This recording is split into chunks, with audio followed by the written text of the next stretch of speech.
Sana? Insala rin. Insala. Akay wala pa naluto. Insala rin. Tamaan ka mo karon. Insala. Ano na gani? Linsana. Insala ni. Linsana. Balinsana. Maayong adlaw sa inyong tanan.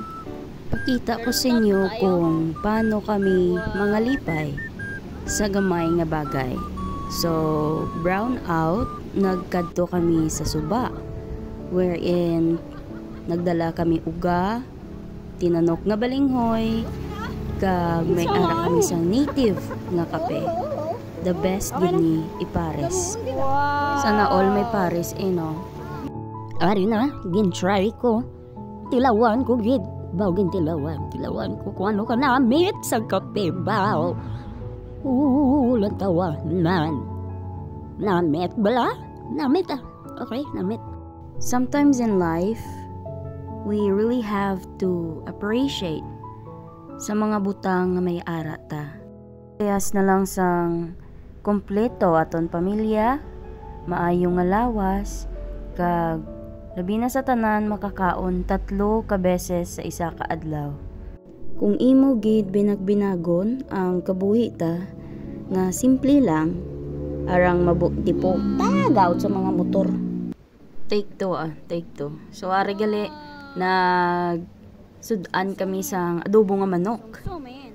So makaon kami ging kahang-kahang ni namit ni tani sumsuman galing kay wala na ko giinom. Coke na lang eh. Coke na lang. Tapos, inom kape, Coke. Diba? Lupot. Lupot ang gwa. Kay, sige lang ta. Do kasubo sang ginapangambal ko. Malain naman ta. Pero, moving forward, no? Sa aton kabuhi tuod, kinanglan ta mga lipay.